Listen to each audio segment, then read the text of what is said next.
welcome to the stage from the Young Turks, Mr. Cenk Uygur.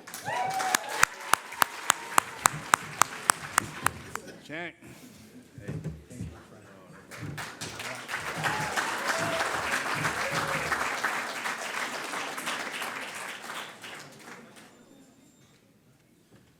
Thank you.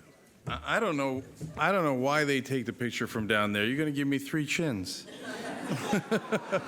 All right, vote it loud, thank you. Multicultural Media Correspondents Dinner, thank you so much. Young Turks is a lot like the Multicultural Media Correspondents because, well, nobody asked us to be multicultural, we just were. So when we started the show 14 years ago, it was myself, J.R. Jackson, who's in the back right there. Stand up, J.R. And Jesus Godoy, also right there. So JR has been our producer for 14 years. Jesus has been our internet director for 14 years. I call him the Steven Spielberg of the internet. With the hosts were originally me and Ben Mankiewicz, a Jewish guy and a Muslim guy. Then Anna Kasparian joined us. She's Armenian, I'm Turkish. We didn't try to do any of this. It just turned out that way, right? Because we didn't have to try to be multicultural. We already were multicultural. And so like the Multicultural Media Correspondents Dinner here, we also didn't have to see if someone else would represent us, right? We were underrepresented, so we represented ourselves. There you go. Okay. So originally, we started as a radio show. We actually started in my living room. It was a 1-bedroom off of Sunset in Los Angeles, and nobody gave us a shot at all. And if somebody had been in that living room and somebody said, hey, that's going to be the largest online news network in the world, they'd have had a good laugh, right? And I remember we had our first celebrity guest. He thought he was going to be kidnapped. It's like, I'm in somebody's living room, and not a good one. But we built it. We built it from the ground up. And so how do we do it? Well, there was a lot of people who weren't represented, so we represented them. So back then, George Bush was in charge. We named the show The Young Turks because we wanted to be young progressives overthrowing the established system, right? And so at the time, almost nobody was saying, hey, the Iraq War is a bad idea. So we stood up. And we represented all the people who thought it was a terrible idea.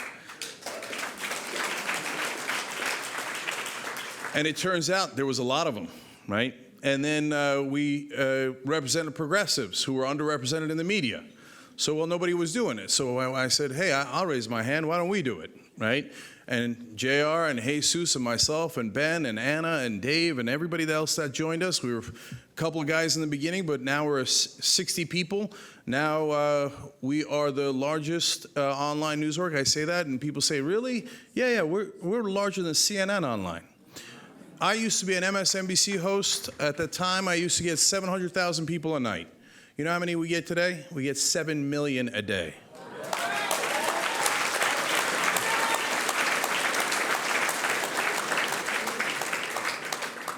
You don't want to represent us? No problem. We'll represent ourselves, right? So somebody tries to keep you down, you stand up, right? So I remember when we crossed our first billion views, I couldn't believe it. I'm a big thinker. I remember the first interview I ever did, we were on a local Pittsburgh station. At the end of the interview, they said, what's your goal? I said, global domination. They said, oh, that's funny. I said, I wasn't kidding. Okay. But even I would have had trouble believing a billion views. But now we stand at over 4 billion views. And we crossed 4 billion and we didn't even realize it. I looked around one day and I said, Jack, where are we on the view count? He's like, oh, yeah, we crossed 4 billion a couple of weeks ago. I'm like, you got to let me know that. Right? So now we still have the Fox News of the world. We still have the establishment media. And so when they talk about Black Lives Matter and they say they're a hate group, okay. So, and then there aren't enough people to fight back. Right. We fight back for them, right? So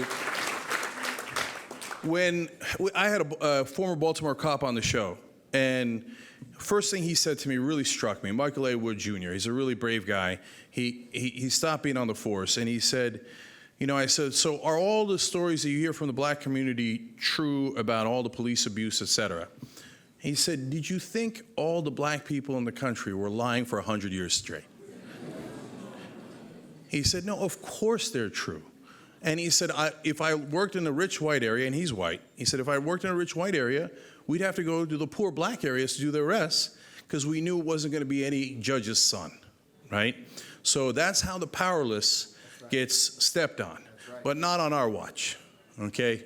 So if they're not going to represent us, we'll represent ourselves. So,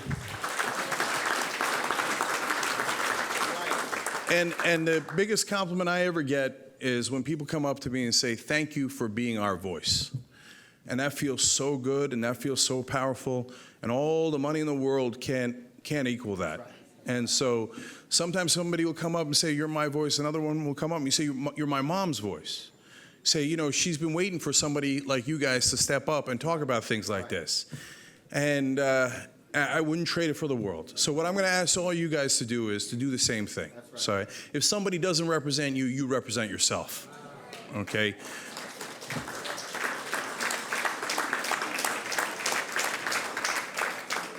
And again, I want to thank Vote It Loud, and I want to thank the Multicultural Media Correspondents Center. This is the inaugural event, and I think it's super important that we bring all these people together. The people at home see it. They see us strong, they see us proud, and they see us representing ourselves. Right. And together, we couldn't be stronger. So thank you, and let's keep up the fight.